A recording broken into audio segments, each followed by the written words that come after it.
Bonjour à tous. Bon, aujourd'hui, je vais vous présenter brièvement la distribution Manjaro 0.8.10 installée avec le bureau OpenBox. Bon, comme d'habitude, je l'ai téléchargé à partir du site officiel de Manjaro. J'ai déjà fait sur mon site internet http://surfontech.com une présentation des bureaux KDE, XFCE et Cinnamon. Donc dans ce petit tutoriel vidéo, je vais essayer de mettre un petit peu en lumière ce que peut apporter le bureau OpenBox.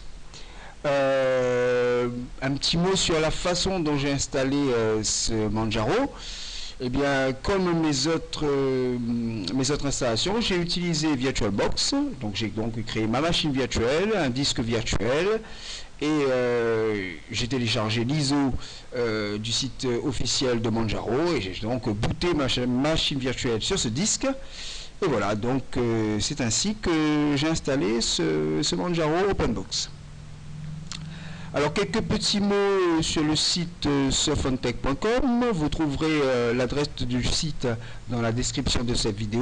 Donc vous y trouverez un annuaire de tutoriels, de logiciels, des scripts CGI, des hébergements gratuits sont aussi listés. Donc je vous laisse y aller jeter un coup d'œil.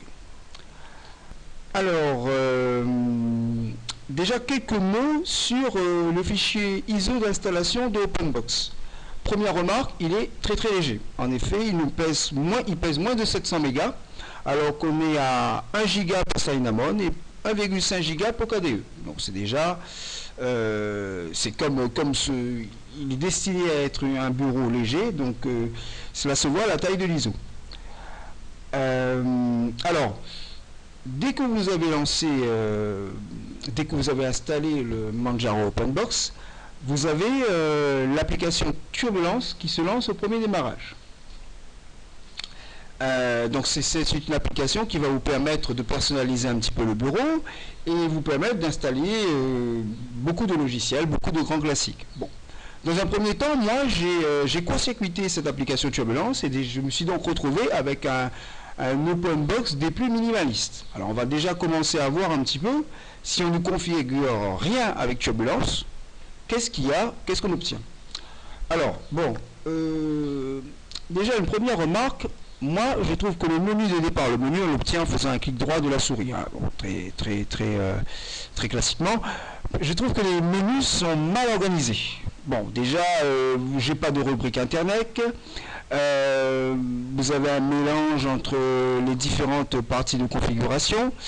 Donc voilà, donc je trouve que bon, le menu KDE, le menu Cinnamon, c'était des menus l'organisation des menus était meilleure. Bon, alors les logiciels installés, eh ben, inutile de vous dire qu'il n'y a vraiment pas grand chose. Alors là vous voyez Chromium et Firefox, mais je l'ai installé a posteriori, donc voilà, on verra ensuite comment je l'ai fait. Mais au départ, vous n'avez que Midori et Web Browsers, donc vous avez deux petits navigateurs spécifiques à OpenBox, qui d'ailleurs ne vous permettent pas d'afficher des vidéos flash, donc il faudra en plus installer le plugin. Voilà, donc avec l'installation par défaut, pas de Firefox, pas de Chromium. C'est pareil au niveau des applications graphiques. Pas de GIMP, pas de Blender, multimédia évidemment vous n'avez pas de VLC, donc vraiment c'est très minimaliste. Alors quelques bonnes surprises tout de même avec l'installation par défaut, c'est que vous avez cette petite application qui s'appelle, que je la retrouve, HTOP. Voilà, HTOP c'est tout simplement un utilitaire qu'on lançait en ligne de commande qui surveille l'utilisation des ressources du système par les différentes applications. Moi j'aime bien HTOP.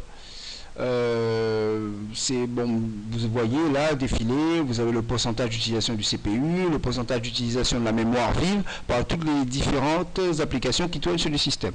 Donc bon, j'ai été agréablement surpris de trouver HTOP disponible dès la version par défaut.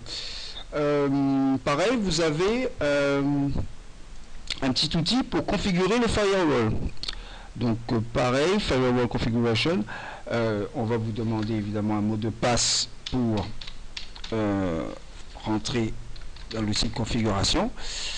Et c'est pas mal parce que ça, vous avez une petite interface pour travailler sur GUFW. Donc ça aussi, j'ai trouvé ça intéressant. Voilà. Donc, vous l'avez compris, il est quasi impossible de court-circuiter l'utilisation de Turbulence si vous voulez avoir un système réellement opérationnel. D'autant plus que même Octopi, c'est-à-dire l'interface de graphique sur Pacman, est absente. Bon, donc on va lancer Turbulence à partir d'un terminal. Donc, un petit clic droit, l'icône terminal, et donc je vais lancer Turbulence.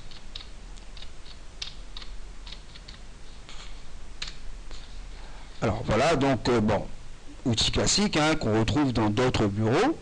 Donc qu'est-ce qui vous permet Turbulence? De personnaliser vos dossiers personnels, donc de mettre, de choisir quel dossier vous voulez voir apparaître dans votre répertoire personnel.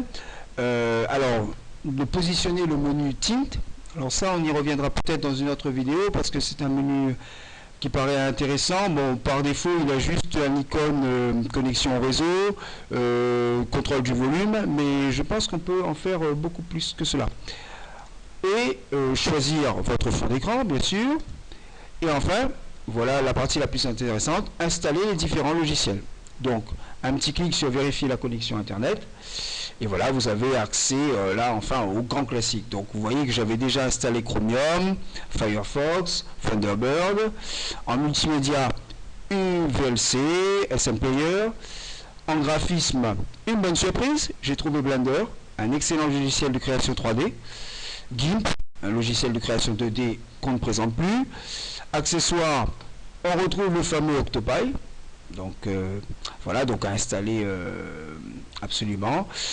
Et un installateur pour LibreOffice pour vous permettre donc d'avoir une suite bureautique. Donc après validation, donc vous avez par exemple, on va sélectionner LibreOffice Installer. Vous avez donc le terminal qui se lance et qui va vous permettre d'installer toutes ces différentes applications. Pour le package Chromium, Firefox, Thunderbird, GIMP, Blender, Octopi, en gros, j'ai utilisé 260 mégas de données. Bon, alors une petite conclusion. Alors, c'est sûr que c'est une distribution qui tient ses promesses quant à la légèreté. Là, moins de 700 mégas, c'est difficile de faire plus léger. Par contre, j'ai été pour ma part déçu par l'organisation des menus. Et c'est évidemment une distribution à mettre dans les mains d'utilisateurs avertis qui ont envie de mettre, comme on dit, les mains dans le cambouis pour personnaliser le système. Voilà, donc j'espère que vous avez apprécié ce petit tutoriel, ce petit survol de la distribution Manjaro avec le bureau OpenBox. Et ben, je vous dis à bientôt sur le site http://surfuntech.com. Au revoir.